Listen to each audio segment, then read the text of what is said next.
kekuatan timnas Indonesia yang dipimpin Shin Tae-yong membuat heboh media luar negeri. Media tersebut mengakui bahwa timnas Indonesia yakin bisa menggagalkan impian skuad tim raksasa Asia yang ingin tampil di Piala Dunia tahun 2026. Timnas Indonesia tengah menjadi pusat perhatian dunia. Apalagi setelah timnas Indonesia tampil impresif di Piala Asia tahun 2023 lalu. Bahkan berhasil menghancurkan Vietnam di babak kualifikasi Piala Dunia tahun 2026. Bermain di kandang sendiri pada laga pertama, timnas Indonesia berhasil mengalahkan Vietnam 1-0. Namun masih banyak yang meragukan kemampuan tim Indonesia karena menganggapnya hanya keberuntungan sebagai tuan rumah. Tim Indonesia menunjukkan tajinya saat melawan tim tuan rumah Vietnam dan mengalahkan tim tuan rumah dengan skor 3-0. Dengan dua kemenangan tersebut, tim Indonesia langsung naik ke peringkat kedua grup F kualifikasi Piala Dunia tahun 2026 dengan raihan 7 poin. Setelah kemenangan beruntun melawan Vietnam, timnas Indonesia semakin ramai diperbincangkan di media luar negeri, bahkan tak terkecuali media negara-negara Asia Tenggara yang bersaing dengan timnas Indonesia seperti Vietnam dan Malaysia.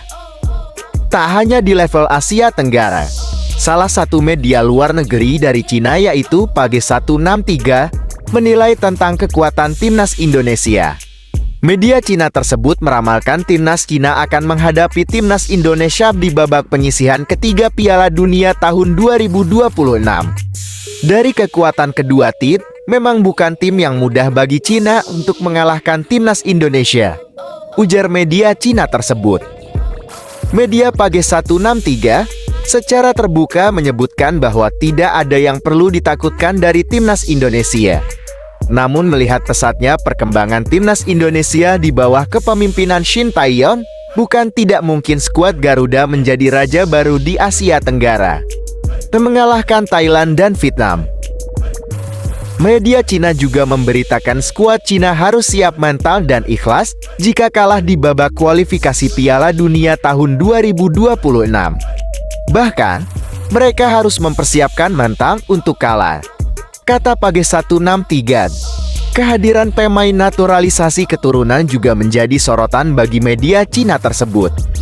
Timnas Indonesia tidak hanya memiliki banyak pemain naturalisasi, tapi mereka semua adalah bintang-bintang muda berusia 20 tahun dan kualitasnya juga sangat tinggi. Timnas Indonesia masih dalam tahap awal dan belum mengerahkan seluruh tenaganya, ujar Page 163. Jika sekelompok pemain naturalisasi berintegrasi dengan baik, mereka akan menjadi lebih kuat, lanjutnya. Bahkan jika dibandingkan dengan pemain naturalisasi Cina yang kini tergolong pemain berumur, tidak sama dengan yang ada di timnas Indonesia.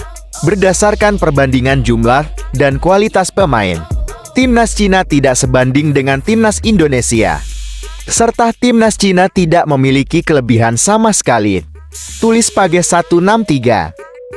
Melihat kondisi saat ini, berdasarkan peringkatnya timnas Indonesia di grup F berpeluang lebih besar untuk melaju ke babak ketiga Piala Dunia tahun 2026 dibandingkan Cina di grup D. Setidaknya timnas Indonesia memiliki laga yang relatif mudah melawan Filipina untuk mengamankan posisi kedua.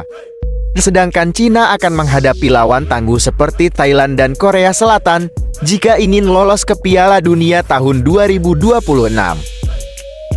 Bagaimana menurutmu?